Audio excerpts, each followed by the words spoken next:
Friends, जैसा कि मैंने आपसे कहा था कि अभिजीत जी एक बारी इंग्लिश में आए थे, तो मैं एक बारी हिंदी में भी उनको रिक्वेस्ट करूंगा, क्योंकि टॉपिक बहुत अहम है जो मैं आज डिस्कस करना चाह रहा हूं।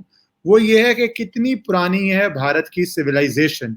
ये जानना इसलिए जरूरी है, बहुत सिविलाइजेशंस आई और गायब हो गई, जीवित नहीं है अब। मायन सिविलाइजेशन कर लीजिए, आप इंकास की कर लीजिए, एस्टेक कर लीजिए, बहुत आई और बहुत चली गई। भारत ही एक ऐसी अद्भुत सिविलाइजेशन है जो कॉन्टिन्यूअस है, जो फ्लोइंग है। और आप बहुत बारी अपना इतिहास भूल जाते हैं, और इतिहास जानना इसलिए जरूरी है, हिस्ट्री जानना इसलिए जरूरी है कि जो इतने मिलेनियम्स सरवाइव कर गए, उनका आगे भी सर्वाइवल, जब आप डाउटफुल होते हैं या भयभीत होते हैं या निराश होते हैं, तो आपको पता होना चाहिए आपके पूर्वज कितनी सदियों से चले आ रहे हैं और विश्व में एक अनोखा उदाहरण है। तो मुझे लगा इस पे बात करने के लिए अभिजीत जी से अच्छा कोई नहीं होंगे। और Abhijit ji, thank you for doing this. तो पहले अगर मैं आपसे शुरुआत करूं, उससे पहले एक यूट्यूब पे चीज बोलनी जरूरी होती है। जो पहली बारी जुड़ रहे हैं, प्लीज सब्सक्राइब कर लीजिए और ये वीडियो जरूर शेयर कीजिएगा, क्योंकि आप लोगों को जिनको नॉलेज नहीं है उनकी नॉलेज बढ़ाइएगा, जो समय यहाँ पे दे रहे हैं कि वो ज्यादा से ज्यादा लोगों तक बात पहुंच पाए। Thank you Abhijit ji for coming. Most welcome. तो आपके हिसाब से पहले हमारी सिविलाइजेशन में सबसे अद्भुत बात कौन सी है, उसके बाद मैं आपसे पूछना शुरू करूंगा कहाँ से है, कितनी पुरानी है, कैसे है, जो आपको डिफरेंट लगती है बाकी सिविलाइजेशन से। डिफरेंट तो यही बात है कि ये सबसे पुरानी, सबसे ओल्डेस्ट कंटिन्यूअस सिविलाइजेशन है। कम से कम 10,000 साल पुराना आर्कियोलॉजिकल रिकॉर्ड है अपना। और हमने अभी 1% भी आर्कियोलॉजिकल एक्सपेडिशंस नहीं किए हैं, तो और भी बहुत कुछ निकलने वाला है। अगर आप जेनेटिक लिनिएजेस देखेंगे भारत के, तो 55-60,000 ईयर से ज्यादा पुराना है अपना जेनेटिक लिनिएज, जो इसी ज्योग्राफिकल एरिया के अंदर ही डेवलप हो रहा है। तो आर्कियोलॉजिकल एविडेंस के हिसाब से एटलीस्ट 10,000 ईयर्स पुराना है हमारा सिविलाइजेशन। जेनेटिक लीनिएजेस देखेंगे अगर आप, मैट्रिलिनियल लीनिएज, पैट्रिलिनियल लीनिएज, तो 60,000 के आसपास, 60,000 ईयर्स के आसपास पुराना है हमारा लीनिएजेस। और बहुत सारे और भी सबूत है, जैसे कि फॉर एग्जांपल लिटरेरी एविडेंस है और कैलेंड्रिकल एविडेंस है। तो ये सब अगर हम मिला के देखेंगे तो बहुत ही पुराना हमारा सिविलाइजेशन है। बहुत अलग अलग एंगल से ये प्रूव होता है। तो ये सबसे बड़ी अद्भुत बात है हमारे सिविलाइजेशन के बारे अभिजीत में। जी, जैसे कोई भी एक एग्जांपल है, मैं सारे में विस्तार से पूछता हूँ। जेनेटिक लिनेज जो आप बोलते हैं, इसका क्या मतलब है? और आप बोल रहे हैं 50-60 हजार साल पुराना दिखाता है, तो आप इसको थोड़ा अगर विस्तार से बताएं कि क्या एविडेंस है और क्या दिखाता है ये। तो जेनेटिक लिनिएज, उसको हिंदी में हम बोलेंगे वंश। तो अगर आप पॉपुलेशन जेनेटिक्स या आर्कियो जेनेटिक्स का जो साइंस देखेंगे आप, तो उसमें एक चीज होती है जिसको बोलते हैं हैप्लोग्रुप। हैप्लोग्रुप मतलब एक वंश है, एक जेनेटिक म्यूटेशन है, जो बहुत ही सालों से, बहुत पीढ़ियों से चलता आ रहा है। तो अगर किसी भी जेनेटिक म्यूटेशन को आप देखेंगे, उसको एनालाइज करेंगे, तो वो कितना पुराना है वो आप उसको आप डिड्यूस कर सकते हैं कि ये कितना पुराना है और किस पॉपुलेशन में ये जेनेटिक लिनिएज पाया जाता है। और दो टाइप के जेनेटिक लिनिएज होते हैं। एक होता है पैट्रिलिनियल, जो फादर टू सन आता है, और दूसरा है मैट्रिलिनियल, जो मदर टू डॉटर आता है। तो दो किस्म के जेनेटिक लिनिएजेस है। तो अगर आप पैट्रिलिनियल लिनिएज देखेंगे भारत के, तो कम से कम 50-55,000 पुराने हैं। 55,000 ईयर्स से चले आ रहे हैं भारत के अंदर ही, ये जो हमारे जेनेटिक लिनेजेस है। और जो मैट्रिलिनियल लिनेजेस है वो 60,000 साल से पुराने हैं। तो साठ मतलब हजार भारत, साल जी बिल्कुल, तो भारत की ज्योग्राफी के अंदर ही ये जेनेटिक लिनेजेस इतने हजार साल पहले डेवलप हुए थे और अभी भी चले आ रहे हैं। और ना सिर्फ भारत में ही रुके हैं जिन ये लिनेजेस, लेकिन पूरे यूरोप में और एशिया में अलग अलग जगह पे स्प्रेड हुए हैं। तो एसेंशियली भारत जो है वो क्रेडल ऑफ सिविलाइजेशन है, ओरिजिनल क्रेडल ऑफ सिविलाइजेशन, जो आउट ऑफ अफ्रीका माइग्रेशन हुआ था कुछ 70,000 ईयर्स के पहले। तो उसके बाद सबसे पहले जो हमारे पूर्वज थे वो भारत में आए थे, और भारत से हर जगह डाइवर्सिफाई हुए, भारत से हर जगह माइग्रेट हुए थे। तो ये तो साफ क्लियरली मालूम पड़ता है अगर आप जेनेटिक आर्कियोजेनेटिक्स स्टडी करेंगे, पॉपुलेशन जेनेटिक्स देखेंगे। तो ये बहुत ही अद्भुत बात है जो जेनेटिक्स हमें दिखाती है। और भी बहुत सारी चीजें हैं। सो मैं जेनेटिक्स के बारे में ये मैं इसी में एक बात जोड़ना चाहूंगा, क्योंकि एक बहुत बड़ी, क्योंकि आज करंट में क्या आ जाता है, एक बहुत बड़ी थ्योरी चली है, आर्यन द्राविड़ा थ्योरी। जिसके ऊपर सबने लेफ्टिस्ट ने लिखा है कि कुछ आर्यंस आए और जो भारत की मूलभूत निवासी थे उनको डाउन साउथ पुश कर दिया। आर्यन द्रविडियन मूवमेंट है वो 60s में तो एक अलगावाद की मूवमेंट बन गई थी, एलटीटी के समय 90s तक रही थी, लोग भूले ना, सिर्फ 30 साल पहले तक। और आज भी उसके कहीं ना कहीं कुछ छोटे मोटे स्पर्ट्स होते रहते हैं ये अलगावाद मूवमेंट की, जो लोग बात करते हैं। तो आप कह रहे हैं, क्योंकि मैं इसलिए आज से बात से जोड़ रहा हूँ 60,000 साल पुरानी बात, कि आर्यन यहाँ पे आए और द्राविड़ा को नीचे भेजा, वो तो बात आप बस्ट कर ही रहे हैं। आप बोल रहे हैं 60,000 साल पहले हम यहाँ से बाहर गए, तो हम कहाँ गए? और क्या आर्यन द्रविडन पे आप क्या बोलेंगे, जो ये मूवमेंट ब्रिटिशर्स ने बहुत प्रोपोगेट की थी? तो ये जो आर्यन द्रविडियन थियरी है वो कहती है कि जो नॉर्थ इंडियंस है और जो वेस्टर्न इंडिया के जो लोग हैं वो एक्चुअली बाहर के इन्वेडर्स के डिसेंडेंट्स है। और ये जो बाहर जैसे जो डिसेंडेंट्स आए थे उनका वो बेसिकली यूरोपियन लोग थे, यूरोप से आए थे। उनकी चमड़ी मतलब उनकी स्किन वाइट थी और वो लंबे चौड़े लोग थे। तो ये जो नॉर्थ इंडियंस और वेस्ट इंडियंस है और जो ईरान के लोग हैं ये सब आर्यंस है और इन्होंने द्रविडियंस को खदेड़ दिया और उनको साउथ में भेज दिया। ये कहा जाता है इस थियरी के बारे में। ये थियरी का ये जो पूरा सेंट्रल थीसिस है। अगर आप देखेंगे भारत का इतिहास, हमारा जो लिटरेचर है पुराना, उसमें कोई आर्यन द्रविडियन का कुछ डिफरेंस है ही नहीं। अगर आप चोला डायनेस्टी को देखेंगे, जो तमिल डायनेस्टी है, वो 1,500 साल पहले संस्कृत और हिंदुइज्म को साउथ ईस्ट एशिया में फैला रही थी। तो अगर ये हिंदुइज्म और संस्कृत अगर आर्यन चीज है, तो ये जो सपोजिटली द्रविडियन डायनेस्टी है, चोला डायनेस्टी, वो यही इस चीज को क्यों फैला रही थी पूरी दुनिया में? किस लिए? वो तमिल भाषा को क्यों नहीं फैला रहे थे?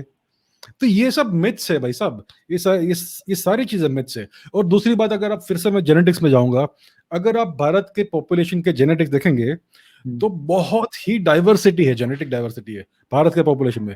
लेकिन इस जेनेटिक डाइवर्सिटी के बावजूद ओवरऑल हमारा जेनेटिक यूनिफॉर्मिटी है।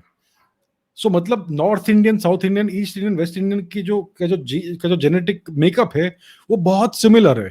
Despite the local variations, overall बहुत ही सिमिलर जेनेटिक लीनिएजेस है सभी के। तो मतलब अगर आप किसी साउथ इंडियन का जेनेटिक एनालिसिस करेंगे और किसी नॉर्थ इंडियन का जेनेटिक एनालिसिस करेंगे तो एक ही एथनिसिटी है, कुछ भी आपको अलग नहीं दिखेगा कि कुछ स्पेशल अलग रेस है या अलग एथनिसिटी है, ऐसा कुछ नहीं है। अगर आपकी स्किन थोड़ी काली है, हमारी स्किन थोड़ी गोरी है, या आप कोई लोग लंबे हैं, कोई लोग छोटे हैं, वो सब सुपरफिशियल चीजें हैं। अंदर से हम एक ही है। और नॉट ओनली इंडिया, पूरा इंडियन सबकॉन्टिनेंट और ईरान, ये पूरा एक सिंगल एथनिसिटी है। ये बात जेनेटिक्स आपको दिखाएगा। और इसका मतलब क्या है कि मुत्तैया मुरलीधरन और इमरान खान एक ही एथनिक ग्रुप के मेंबर्स है, ये बात है। तो ये बहुत इंटरेस्टिंग बात है, क्योंकि ये तो एक आर्यन थ्योरी का एग्जैक्ट ऑपोजिट हो गया कि अगर आप बोल रहे हैं ईरान तक सेम है, मुत्तैया मुरलीधरन का ईरान तक अगर आप मानते हैं ब्रॉडली स्पीकिंग से, अगर अफगानिस्तान सेम है, तो फिर तो ये थ्योरी दिखाती है कि भारत जो सिविलाइज, क्योंकि मैं इस पे आर्किटेक्चर लिटरेचर पे बाद में आऊंगा, कि भारत जो बड़ी सिविलाइजेशन थी उससे लोग फिर अलग अलग जगह माइग्रेट किए, जैसे आज भी करते हैं अगर ओवर क्राउडेड हो जाए, और उस समय तो रिसोर्सेज इतनी अलग तरह के थे। तो आप कहाँ कहाँ माइग्रेट हुए बेसिकली ब्रॉडली, जो आप बात करते हैं माइग्रेशन की, और ये कौन से पीरियड्स? अगर आप संस्कृत भाषा को देखेंगे तो उसका जो सबसे पुराना एविडेंस कहाँ मिलता है, वो सीरिया में मिलता है, प्रेजेंट डे सीरिया। वहां पर कुछ 3,500 साल पहले एक किंगडम था जिसको बोलते हैं मित्तानी किंगडम। अब ये मित्तानी किंगडम उधर का लोकल किंगडम था, लेकिन उनका जो एरिस्टोक्रेटिक क्लास था, जो रूलिंग क्लास था, वो आर्यन मतलब इंडो आर्यन लैंग्वेजेस बोलता था, संस्कृत स्पीकिंग उनका जो रूलिंग क्लास था। सो दे स्पोक संस्कृत। उनके जो सारे जो देवी देवता थे वो सारे मित्र, वरुण, इंद्र, ये सब थे। और तो ये क्या, और उनकी जो भाषा थी वो लेटर वैदिक भाषा थी। मतलब उनका जो संस्कृत भाषा थी, संस्कृत में बहुत सारे अलग अलग फेज आए हैं। सबसे पुराना फेज है ऋग्वेदिक फेज, वो सबसे पुराना संस्कृत का स्टाइल है। उसके बाद लेटर वैदिक स्टेजेस आए। तो ये जो मितानी लोग थे उनका जो संस्कृत का स्टाइल था वो लेटर वैदिक था, इट इज पोस्ट ऋग्वेदिक। मतलब ये ऋग्वेदा के कुछ हजार साल बाद का जो माइग्रेशन है वो है ये एक बहुत ही क्लियर एविडेंस है कि हमारे लोग कितने हजार किलोमीटर वेस्ट में गए थे और वहां पर उन्होंने रूल किया, राज किया। अब ये मैंने आपको वेस्ट के बारे में बोला, ये 3,500 साल पहले। अगर आप ईस्ट में जाएंगे, अगर आप ऑस्ट्रेलिया जाएंगे, तो वहां पर ऑस्ट्रेलियन अबोरिजिनल जो लोग हैं, जो मूल निवासी है ऑस्ट्रेलिया के, उनका जेनेटिक एनालिसिस अगर आप करेंगे, तो वहां पे मिलता है कि 4,500 साल पहले उसमें उनके पॉपुलेशन में भारतीय जीन्स आ गए।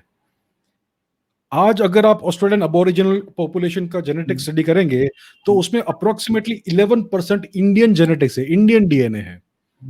तो ये प्रूव करता है कि हमारे लोग ना सिर्फ वेस्ट में गए 3,500 साल पहले, लेकिन 4,500 साल पहले ईस्ट गए, all the way to Australia. इतना बड़ा ओशन क्रॉस किया उन्होंने। वो सी ट्रैवल भी आप कह रहे हैं, इतना बड़ा सी ट्रैवल भी कर पाए, जो लोग कहते हैं 15 सेंचुरी में कोलंबस एक्सेट्रा जो उस तरफ का पूरा था, न्यू वर्ल्ड पहुंचे, इंडिया पहुंचे।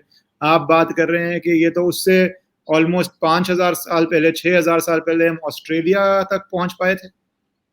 बिल्कुल, ये तो कोई क्वेश्चन ही नहीं कर सकता। जेनेटिक एविडेंस को आप क्वेश्चन नहीं कर सकते। It is hard scientific evidence.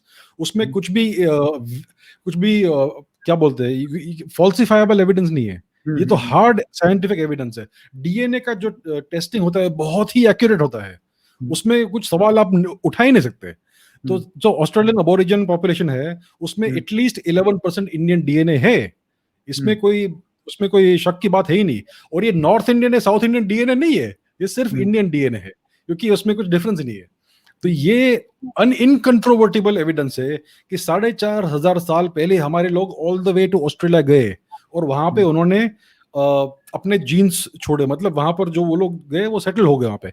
और ऑस्ट्रेलिया में एक वाइल्ड डॉग होता है, एक ऑस्ट्रेलिया का जो वाइल्ड डॉग है, जिसको डिंगो बोलते हैं, अगर उसको आप देखेंगे तो वो बिल्कुल भारतीय कुत्ते जैसे दिखता है। और वो भी 4,500 साल पहले ही ऑस्ट्रेलिया में आया। तो ये सब अगर आप देखेंगे, ये सब बहुत बड़ा जिगसॉ पजल है। अलग पीसेस है। अगर आप उसको साथ में जोड़कर देखेंगे, बिग पिक्चर देखेंगे, तो आपको सब दिखेगा कि कितना माइग्रेशन आउट ऑफ इंडिया हुआ था। और ये जिक्सॉ पजल थोड़ा और मुश्किल हो जाता है, स्पेशली ब्रिटिशर्स के बाद, जिनकी पॉलिसी थी डिवाइड एंड रूल। जिनको चाहिए था कि तमिलनाडु भी भारत का हिस्सा ना दिखाए, जिनको चाहिए था नॉर्थ ईस्ट भी भारत को अपना हिस्सा ना दिखाए, तो वो जो बीच डिवाइड एंड रूल उनकी ऑफिशियल पॉलिसी थी, बीच बोल के गए। उसके बाद ये जिक्सॉ पजल आपको दोबारा से स्टार्ट करनी पड़ रही है और शुरू करना पड़ रहा है। फिर इसमें आपने ऋग्वेदा की बात की, तो जो ये वेस्टर्न सो कॉल्ड स्कॉलर्स हैं, ये ऋग्वेदा की एज दिखाते हैं अपनी तरफ से 1500 से बहुत खींच लेंगे, 2,500 साल मैक्सिमम कोई बोल देगा तो 2,250 3,000 साल। पर आपके हिसाब से जो एविडेंसेस आ रहे हैं, ये ऋग्वेदा जो हमारी सिविलाइजेशन का एक मूल हिस्सा है, ये कितना पुराना है? और आपको based on various evidences, literature as well as archaeological, आपके हिसाब से कितना पुराना है ये? मेरे हिसाब से अप्रोक्सीमेटली 6,000 बीसी के आसपास का है, मतलब आज से 8,000 साल पहले। और मैं ये क्यों बोलता हूं, मैं आपको दिखाता हूं। अगर आप मेन स्ट्रीम एमिनेंट हिस्टोरियंस की बात देखेंगे, तो वो कहते हैं कि ऋग्वेदा अप्रोक्सीमेटली 1200 बीसी के आसपास लिखा गया। उनके हिसाब से ये है, लेकिन कोई एविडेंस नहीं है, बस उनकी मनगढ़ंत कहानी है ये। अभी आप हार्ड एविडेंस देखते हैं, तो ऋग्वेद में एक नदी की बात आती है, बहुत सारे मेंशन है एक नदी के, सरस्वती। सरस्वती के बारे में बहुत सारे श्लोक है ऋग्वेद में। और सरस्वती के बारे में क्या बोलती है ऋग्वेद, कि ये बहुत ही बड़ी नदी थी, लाउडली रोरिंग, गरजने वाली नदी थी, बहुत ही बड़ी बड़ी बाढ़ें आती थी उस नदी में। इस तरह से डिस्क्राइब किया है सरस्वती नदी को। और सबसे बड़ी और सबसे महान नदी के बारे में उसके बारे में कहा गया है ऋग्वेद में। और बहुत सारे श्लोक है, मतलब सबसे इंपॉर्टेंट नदी पूरे भारत की जो थी उस टाइम पे, वो सरस्वती थी। अभी ये लोग बहुत साल तक बोलते रहे कि ये मिथ है, कोई ये नदी थी ही नहीं, लेकिन आज उसका एविडेंस मिल गया है। अब तो साइंटिफिकली भी इसके बारे में लिखा जा रहा है। There is no more taboo Saraswati के बारे में। तो ये नदी हिमालय से लेकर Arabian sea, so called Arabian sea तक बहती थी। अगर आप गूगल अर्थ भी देखेंगे, अगर आपको मालूम है कहाँ देखना, तो आपको दिखेगा उसका जो ड्राई रिवर बैंक्स, तो ये नदी थी। अभी अगर आप क्लाइमेट चेंज डेटा को देखेंगे, तो ये जो नदी थी सरस्वती, वो 6,000 बीसी के आसपास डिक्लाइन होना शुरू हुई, क्योंकि उस टाइम पे जो इंडियन मॉनसून है वो डिक्लाइन होने लगा। क्योंकि 8,000 साल पहले इंडियन मॉनसून बहुत ही इंटेंस था, आज से बहुत ज्यादा इंटेंस था। और 6,000 बीसी के आसपास ये मॉनसून धीरे धीरे कम होने लगा। और इसके उसके कारण से सरस्वती नदी भी धीरे धीरे कम होने लगी और इवेंचुअली 1500 बीसी के आसपास सूख गई। तो ये जो ऋग्वेद में जो इतनी बड़ी नदी की बात आती है वो क्लियरली एक ये 6000 बीसी के आसपास की नदी की बात कर रहे हैं, वो सूखने वाली नदी की तो बात नहीं कर रहे हैं। तो इसके कारण से हम अनुमान लगा सकते हैं कि ऋग्वेद अप्रोक्सीमेटली 6000 बीसी के आसपास लिखी गई होगी, जब नदी पूरी सबसे अपने पीक पर थी। ये जो आपने मैं इसमें एक बात जोड़ूंगा हिस्ट्री के साथ साथ करंट, जैसे मैं बीच में जोड़ी जा रहा हूँ, कि जो आपने टैबू की बात की, आप किसी भी आप स्कॉलर से बात कीजिए उस जमाने के, और ये जनता को पता होना चाहिए, जैसे आप यूट्यूब पे हैं तो अभिजीत जी बोल सकते हैं, मैं बोल सकता हूँ, उस जमाने में अगर आप पब्लिश कर दें पेपर कि ये सरस्वती एक्चुअल एग्जिस्टिंग रिवर थी और इतनी पुरानी थी, तो जिस भी आप यूनिवर्सिटी में पढ़ा रहे होंगे वो कहेंगे कि आपकी थ्योरी का कोई बैकग्राउंड नहीं और आपका करियर सफर करता था। तो ये टैबू एक सिर्फ सोशल टैबू नहीं था, ये एक प्रोफेशनल टैबू था कि अगर आप कुछ टॉपिक्स को टच करेंगे एजुकेशन सिस्टम का पार्ट होके, तो आपका एजुकेशन सिस्टम में से आपको दरकिनार कर दिया जाएगा और कह दिया जाता था कि ये तो क्रेजी थ्योरीज लेके आए हैं, ये हम थ्योरी नहीं मानते, जबकि उनके पास भी कोई साइंटिफिक प्रूफ नहीं था। इनफैक्ट जैसा अभिजीत जी कह रहे हैं कि माइटीएस्ट ऑफ माइटी रिवर्स कहा जाता था, रोरिंग रिवर कहा जाता था। अब वहां पे अगर कोई रोरिंग रिवर का हवाला दे रहे हैं तो वो किसी और का देते थे अगर नहीं होती। तो जब वो डिस्क्रिप्टिव इतना कर रहे हैं तो वो रिवर तो थी, तभी वो उसको इतना डिस्क्राइब कर पा रहे थे as the mighty roaring river. तो ये आपका जानना बहुत जरूरी है कि आप स्कूल टेक्स्ट बुक्स में क्यों नहीं पढ़ पाते थे, क्योंकि अगर कोई करेगा तो उसका करियर ही वहां पे खत्म कर दिया जाता था। जैसे आज के अगर मैं एक उदाहरण दे दूं कि जब कुछ टेक्नोलॉजी कंपनीज ने डिसाइड किया कि आप लैब लीक की बात नहीं करेंगे कोविड पे, तो अगर आप लैब लीक का एक भी पोस्ट डाल दें तो आपका अकाउंट सस्पेंड हो जाएगा फेसबुक से। आज साल बाद उनका मूड चेंज किया है, तो वो बोलते हैं अब आप लैब लीक को डिस्कस कर सकते हैं। प्रेसिडेंट बाइडेन भी कोविड की लैब लीक की इंटेलिजेंस रिपोर्ट मांग रहे हैं। तो ये आज के जमाने में भी इतना कंट्रोल है कि आप क्या बोल सकते हैं, तो उस समय कितना कंट्रोल होगा आप समझ ही सकते हैं। अभिजीत जी, मैं इसमें एक बात आगे और जोड़ता हुआ थोड़ा अब उस पे आता हूँ, आर्कियोलॉजिकल पे। तो आर्कियोलॉजिकल एविडेंसेस क्या बता रहे हैं हमें? जेनेटिकली तो 50-60 हजार साल पहले पहुंच रहे हैं, ऋग्वेदा भी आप कह रहे हैं 8,000 साल पहले पहुंच रहे हैं, तो ये भारत को वर्ल्ड की सबसे प्राचीन सभ्यता वैसे ही बना देगा। पर आर्कियोलॉजिकल एविडेंसेस क्या कह रहे हैं कि क्या टाइम जोन है, क्योंकि वो भी हार्ड साइंस है अब तो। अगर आप हमारी सिविलाइजेशन का जो हड़प्पन फेज है उसको देखेंगे तो ये सप्त सिंधु रीजन में इतना बड़ा अर्बन एविडेंस है। बहुत सारे अर्बन एरियाज थे, छोटे बड़े, कुछ बहुत बड़े मेट्रोपॉलिटन एरियाज थे, कुछ छोटे छोटे टाउन्स थे, विलेजेस थे। और ये सिर्फ हमने सप्त सिंधु में थोड़ा बहुत एक्सकर्शंस किया है, ये एक्चुअली पूरे इंडिया में ऐसा फैला हुआ था उस टाइम पे। अगर आप कहीं भी, और अगर आप वाराणसी में देखेंगे तो वहां वाराणसी में भी उसी टाइम पीरियड के आसपास आपको अर्बन सेटलमेंट्स की एविडेंस मिल रहे हैं आजकल। तो आई थिंक कि ये एविडेंस मिलने वाला है कि पूरे इंडिया में ये था। तो ये जो है हड़प्पन फेज का मैच्योर फेज जो कहा जाता है वो अराउंड 3000 बीसी के आसपास है, मतलब आज से 5000 साल पहले, जब भारत का पूरा जो सिविलाइजेशन था फुल्ली अर्बन सिविलाइजेशन था। मल्टी स्टोरेड बिल्डिंग्स थे, हाई लेवल आर्किटेक्चर था, हाइड्रो इंजीनियरिंग था, बहुत ही एडवांस्ड सिविलाइजेशन था। पूरे दुनिया का सबसे साइंटिफिकली एडवांस सिविलाइजेशन उस टाइम का ये था। अभी अगर आप हड़प्पन फेज का जो ओरिजिन देखेंगे तो वो अप्रोक्सीमेटली आज से 9,500 साल पहले है, according to the earliest archaeological evidence जो हमारे पास है। हरियाणा में एक छोटा सा गांव है जिसका नाम है भिराना, तो वहां पर एक सेटलमेंट मिला है जो हड़प्पन फेज का ही है। वो सबसे पुराना सेटलमेंट सो फार का है, अराउंड 9,500 ईयर्स बिफोर टुडे। तो ये तो हमने अभी क्या है कि हम जानते हैं कि हजारों आर्कियोलॉजिकल साइट्स एग्जिस्टेंस में है जिसको हमने एक्सप्लोर नहीं किया है, एक पत्थर भी निकाला नहीं है हमने, और हमने सिर्फ आज तक अप्रोक्सीमेटली 1% एक्सकेवेट किया है, और उस 1% में सबसे पुराना 9,500 ईयर्स पुराना है। तो अगर आप बाकी सब एक्सप्लोर करेंगे तो आई थिंक 10,000 साल और बढ़ जाएंगे इसमें। तो अकॉर्डिंग टू द एविडेंस जो हमारे पास आज उपस्थित है उसके हिसाब से कम 9,500 साल पुराना हमारा सिविलाइजेशन है। ये आर्कियोलॉजिकल एविडेंस है। ये बहुत हार्ड एविडेंस है, जैसे आप बोल रहे हैं एक्सकवेशन करके आया है, 9,500 साल पुराना, जेनेटिक्स से लेके लिटरेचर से लेके आर्कियोलॉजिकल से लेके। पर ये आप तो जैसे आपने बोला था मुझे पिछली बारी कि you taught yourself, self red हैं, आपने अपना रिसर्च किया, अपना किया। तो भी एक मैं जनरल क्वेश्चन पूछ रहा हूँ कि ये डिफिकल्टी कॉमन माइंड में क्यों नहीं है कि हम इतने प्राचीन हैं? ये जब आप बुक्स पढ़ते हैं, आपको जो ऑफिशियल यूनिवर्सिटी में मिलती हैं या मिलती हैं, इसमें कितना कवर किया गया है और कितना नहीं कवर किया गया इन बातों को जो आप कर रहे हैं अभी? हमारी जो ऑफिशियल टेक्स्ट बुक्स है उसमें ये क्वेश्चन पूछा ही नहीं जाता कि हम कौन है, who are the Indian people, हम लोग कौन है, हम कहाँ से है, हमारा ओरिजिन क्या है, इसके बारे में कुछ भी नहीं कहा जाता है। इसीलिए तो किसी को हिस्ट्री में इंटरेस्ट नहीं आता है, क्योंकि ये हमारे से रिलेटेड है ही नहीं जो हम हिस्ट्री पढ़ते हैं।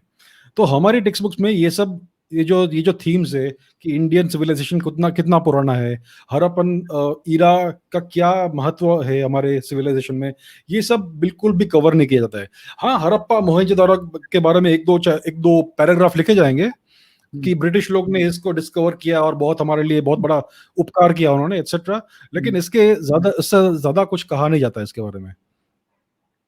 अब मैं इस पे आता हूँ कि रामायणा और महाभारता पे भी हर समय कंट्रोवर्सी चलता रहता है। तो आपके क्या विचार हैं इस पे? इसको फ्रॉम फिगमेंट ऑफ इमेजिनेशन, और ये बहुत अगेन रेलेवेंट क्यों हो गया था? राम मंदिर, जब राम जन्मभूमि डिस्प्यूट चल रहा था सुप्रीम कोर्ट में, तो वहां पे एक एफिडेविट भी डाला गया था जिसमें इफेक्टिवली क्या आ गया था कि राम एक काल्पनिक व्यक्ति हैं, कोई हिस्टोरिकल डाटा नहीं है। बहुत विवाद हुआ था, यूपीए का टाइम था, आपको जैसे जो ऑडियंस देख रही है कि राम मंदिर के इसमें बहुत इन्वॉल्व था मैं, तो बहुत शोर मचा था और उसके बाद उनको एफिडेविट विड्रॉ करना पड़ा था। ये बात भी सिर्फ 15 साल पुरानी है। तो ये एग्जिस्टिंग डिस्प्यूट्स हैं, क्योंकि अभिजीत ने एक बहुत अच्छी बात बोली आपने कि अगर आपको पता ही नहीं भारत के लोग कौन हैं, ये बहुत अहम है आपका जानना कि आप, मैं, अभिजीत, हम सब कौन हैं, कहाँ से आए हैं। अंग्रेजों की वजह से डेमोक्रेसी नहीं आई है, अंग्रेजों की वजह से एजुकेशन नहीं आई है, अंग्रेजों की वजह से कुछ लोग कहते थे आज से 20 साल पहले, अरे अंग्रेजों ने कम से कम ये तो अच्छा किया, वो तो अच्छा किया, उनकी वजह से नहीं आए हैं आप। उन्होंने आपको दबाया है, इन्वेडर्स ने आपको दबाया है। आपको अपने आप को जानना बहुत जरूरी है। पर मैं इस पे सेकंड पे आऊंगा, क्योंकि ये बहुत कॉमन बात होती थी कि अंग्रेजों ने तो ये तो अच्छा, अब नहीं होती, आज से 30 साल पहले आपके पेरेंट्स की जनरेशन में बहुत बड़ी बात होती थी। आप ये रामायणा और महाभारता पे आपके क्या व्यूज हैं और आपको क्या लगता है, एविडेंस है, डॉक्यूमेंट्स हैं, जो भी है, आपको क्या लगता है? देखिए, हम जब छोटे थे तो हम ये सब कॉमिक्स पढ़ते थे, महाभारत के बारे में, रामायण के बारे में, तो हमें यही इमेजिन होता था कि ये सब कहानियां हैं, राइट? क्योंकि हमारे किसी भी टेक्स्ट बुक में इसके बारे में बात होती नहीं है। राम और कृष्ण और ये सब इवेंट्स के बारे में हमारे किसी भी हिस्ट्री टेक्स्ट बुक में एक एक लाइन भी नहीं लिखी जाती है। तो हर कोई यही सोचते हुए बड़ा होता है कि ये सब कहानियां हैं। और एज अ साइंटिस्ट मैं इस बारे में कन्विंस नहीं होऊंगा जब तक कोई हार्ड एविडेंस नहीं मिले। तो मेरा ये अभी तक का, अभी भी यही मेरा ये एटीट्यूड है, क्योंकि as a scientist you need hard evidence. अभी हार्ड एविडेंस है कि नहीं, ये प्रश्न उठता है। अभी रामायण की बात करते हैं, तो रामायण इतनी पुरानी कहानी है, अगर सच है तो उसका एविडेंस हम कहाँ ढूंढेंगे? तो एविडेंस तो मिल गया हमें, राम सेतु जो इतना बड़ा जो मैन मेड ब्रिज है, जो हमने नहीं कहा है, अमेरिकन यूनिवर्सिटीज ने कहा है, आके देखा है उन्होंने, ये सब मैन मेड स्ट्रक्चर है, ये आर्टिफिशियली यहाँ पे रॉक्स बिठाए गए हैं। तो उससे बड़ा आपको क्या एविडेंस चाहिए कि इतनी बड़ी कहानी जो रामायण में है कि उन्होंने भारत और लंका के बीच में ब्रिज बनाया, और उसका क्लियर एविडेंस मिल गया है। और हम भी नहीं कर रहे हैं, हम तो हिंदुत्ववादी है ना, लेकिन बाहर के लोग कह रहे हैं कि ये चीज है, तो ये एविडेंस तो मिल गया है। अभी हमें थोड़ा और इन्वेस्टिगेशन करना चाहिए, हमारे हिस्टोरियंस को, हमारे आर्कियोलॉजिस्ट को जाके थोड़ा और एविडेंस निकालिए, और उधर आर्कियोलॉजिकल बहुत सारे आपको सबूत मिलेंगे, क्योंकि ये आर्टिफिशियल साइट है। So this is 100% guaranteed evidence, 100% incontrovertible evidence कि ये मैन मेड स्ट्रक्चर है। And that proves that Ramayana really happened, क्योंकि ये कम से कम 7000 साल पुराना स्ट्रक्चर है, कम से कम, minimum. It must be much older than that, most likely. That is 100% proof. अगर आप अभी महाभारत की बात करते हैं, तो महाभारत भी बहुत पुरानी कहानी है, रामायण की बात की है, लेकिन बहुत पुरानी, बहुत पुराना इतिहास है। अभी उसका हम कहाँ ढूंढेंगे एविडेंस? तो उसका भी एविडेंस मिल गया हमें। अभी महाभारत में एक चैप्टर है जहाँ पे अर्जुन द्वारका में आता है और वहां पर बहुत बड़ा भूकंप होता है, और उसकी आंखों के सामने पूरी द्वारका नगरी समुद्र के नीचे चली जाती है। अब ये तो बहुत बड़ी मिथोलॉजिकल कहानी कही गई है आज तक, लेकिन 1990s में अभी आज का जो द्वारका है उसके बाहर जो समुद्र है उसमें आर्कियोलॉजिस्ट ने मरीन आर्कियोलॉजी किया, और वहां पर पूरा सिटी मिला अंडर वाटर, जो पूरा टूट के डूब गया। तो दिस इज 100% गारंटीड एविडेंस कि ये जो इवेंट अर्जुन ने जो कहा और जो देखा वो सचमुच हुआ था। So that is evidence that the Mahabharata also is a fact. ये कहानी नहीं है, it is not a story any more, अब तो ये फैक्ट हो गया। तो महाभारत और रामायण दोनों के अब हार्ड एविडेंस मिल गए हैं, and this is just the tip of the iceberg, और बहुत मिलने वाला है। इसमें मुझे एक बात अगेन याद आई जो मैं करंट से जोड़ता चलूंगा, राम सेतु की जिसमें आपने बात की। एक बात आपको ये भी समझनी पड़ेगी कि कितना, मैं ऑडियंसेस को बोल रहा हूँ कि कितना एविडेंस डिस्ट्रॉय किया जाता है। राम सेतु को भी डिस्ट्रॉय किया जा रहा था लास्ट मिनट पे, डॉक्टर ऑर्डर है कोर्ट का, लास्ट मिनट पे डॉक्टर सुब्रमण्यम स्वामी इस पे स्टे लेके आए थे ऑनरेबल सुप्रीम कोर्ट से, जब भारत सरकार ने पूरा डिसाइड कर लिया था कि हम इसको डिस्ट्रॉय करके पैसेज बना रहे। अगर वो डिस्ट्रॉय हो गया होता तो आज बोलते वो भी एविडेंस नहीं है। तो बिल्कुल ऐसे बिल्कुल आपको ये भी सोचना पड़ेगा कितने एविडेंसेस डिस्ट्रॉय हुए हैं क्योंकि हमने कभी एक बड़ा डिपार्टमेंट क्रिएट करके पैसा उस पे लगा के हिस्टोरियंस, आर्कियोलॉजिस्ट, लिंग्विस्टिक्स सबको जोड़ के आज भी डेड सी स्क्रॉल्स पढ़ने के लिए लोग वर्ल्ड ओवर कहाँ कहाँ से जाते हैं, पता नहीं कितने ही मिलियंस एंड बिलियंस खर्च हो चुके हैं। कभी आपने सुना है कि हमारे कुछ स्क्रॉल्स को पढ़ने के लिए किसी भी सरकार ने कुछ पैसा खर्चा है? और उल्टा देखिए, अगर वो और ये तो सुप्रीम कोर्ट का ऑर्डर है जिसकी वजह से राम सेतु बचा है, अगर नहीं होता, अगर वो पिटीशन नहीं फाइल होती लास्ट मिनट पे, वो नहीं कोर्ट से ऑर्डर आता, तो शायद आज राम सेतु भी नहीं होता, डिस्ट्रॉयड होता, वहां पे आपका पैसेज भी बन गया होता, एक्सेट्रा एक्सेट्रा हो गया होता। ऐसे ही कितने ना जाने एविडेंसेस डिस्ट्रॉय हो चुके हैं। अभिजीत जी, और आप क्या बताएंगे जो हमारी सिविलाइजेशन के आपके लिए स्टैंड आउट पॉइंट्स हैं, प्राचीन सिविलाइजेशन के, जो आपको लगता है बहुत स्टैंड आउट पॉइंट्स है, जो चाहते हैं कितनी डेवलप्ड थी हमारी या कितनी कॉन्टिन्यूअस है? जैसे कई इमेजेस आई हैं जहाँ पे बिंदियों का प्रयोग हो रहा है, ये हो रहा है, तो मैं इसके बारे में थोड़ा आपके व्यूज जानना चाहूँ। हाँ, एक बहुत ही महत्वपूर्ण चीज है कल्चरल कंटिन्यूटी। अभी हमारे पास आर्कियोलॉजिकल एविडेंस तो है कि ये हड़प्पन जो फेज था हमारा वो इतना पुराना है, 9,500 साल पुराना। लेकिन ये लोग कहते हैं कि ये अलग सिविलाइजेशन था, ये तो द्रविडियन सिविलाइजेशन था, ये नॉन हिंदू सिविलाइजेशन था, और ये आर्यन हिंदुइज्म और संस्कृत को बाहर से लेकर आया है, ये कहा जाता है। और ये this is the basis of the Aryan Dravidian theory, Aryan invasion theory, कि Hinduism and Sanskrit is foreign to India. ये आपका कोर थीसिस है आर्यन इन्वेजन थियरी का। तो अगर आप हड़प्पन फेज के आर्कियोलॉजिकल सबूत देखेंगे, आर्टिफैक्ट्स देखेंगे, तो उसमें अनफॉर्चुनेटली बहुत सारे हिंदुइज्म के एलिमेंट्स निकल के आते हैं। फॉर एग्जांपल मांग सिंदूर है, बहुत सारे छोटे छोटे स्टैचूज है लेडीज के 5,000 6,000 साल पुराने, जिसमें मांग सिंदूर है। शिवलिंग बहुत मिले हैं कालीबंगान में, अलग अलग जगह पे।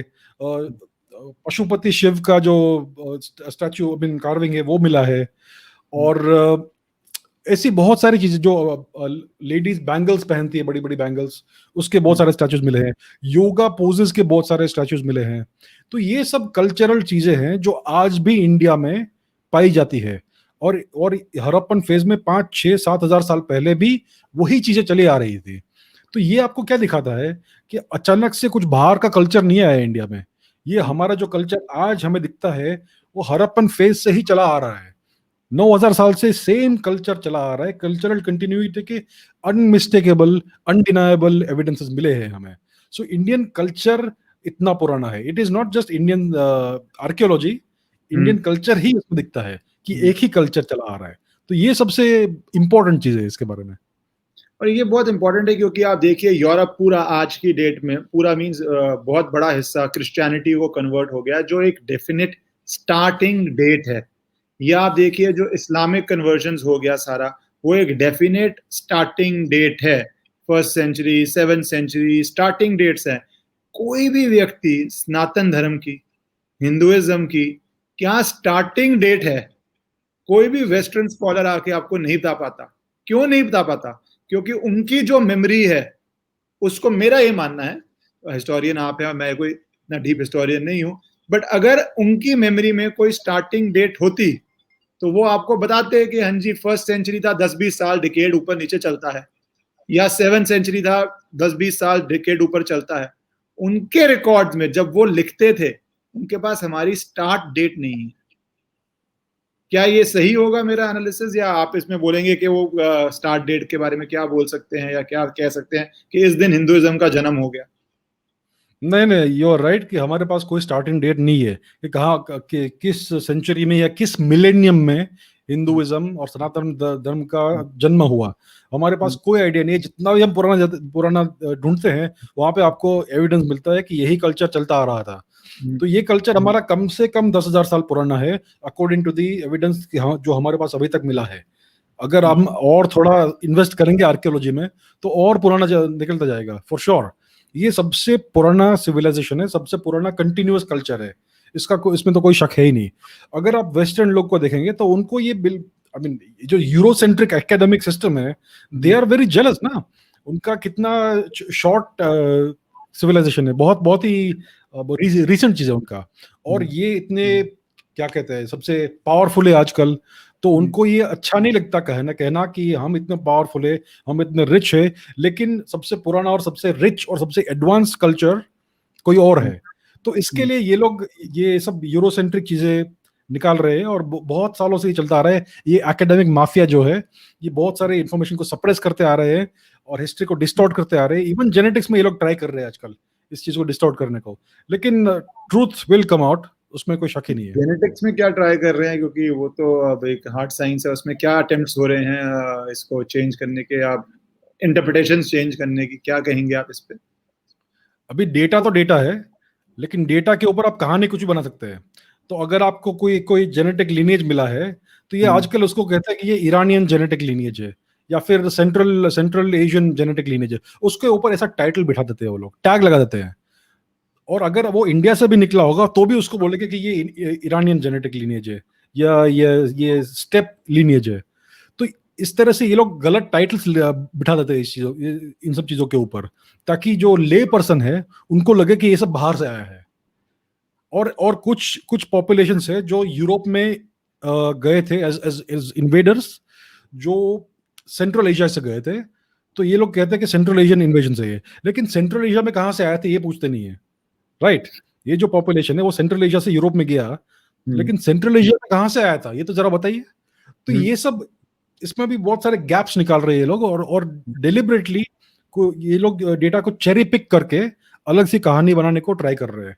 तो आजकल जेनेटिक्स का भी ये बहुत बड़ा ये एफर्ट चल रहा है वेस्ट में कि आर्यन इन्वेजन थियरी को समहाउ जीवित रखे, लेकिन ये ज्यादा चलने वाला नहीं है, क्योंकि जेनेटिक डेटा तो आप कितना भी उसको मिस इंटरप्रेट करें, लेकिन और डेटा निकलने वाला है। क्योंकि अभी इंडिया में जेनेटिक स्टडीज हुई ही नहीं है। इंडिया का इतना बड़ा इतना डाइवर्स पॉपुलेशन है, जब इंडियन गवर्नमेंट प्रॉपरली स्टडी करेगा तो सब कुछ निकल के आ जाएगा बाहर कि कितना पुराना है और कौन सा लिनिएज ओरिजिनल है। तो ये तो होना ही है इवेंचुअली। और ये मल्टीपल एविडेंसेस आ रहे हैं कि आप जेनेटिक्स का देखिए, आर्कियोलॉजी का देखिए, लिटरेचर का देखिए, अब आपकी तो उसमें आप कल्चरल कॉन्टिन्यूटी का देखिए। इतने सारे एविडेंसेस आ रहे हैं कि मुझे लगता है कि अगर लोग इस पर थोड़ी भी डीप स्टडी करेंगे एक भी दिशा में, तो आपको दिखता जाएगा कि कितना पुराना और कितना प्राचीन है हमारी सभ्यता।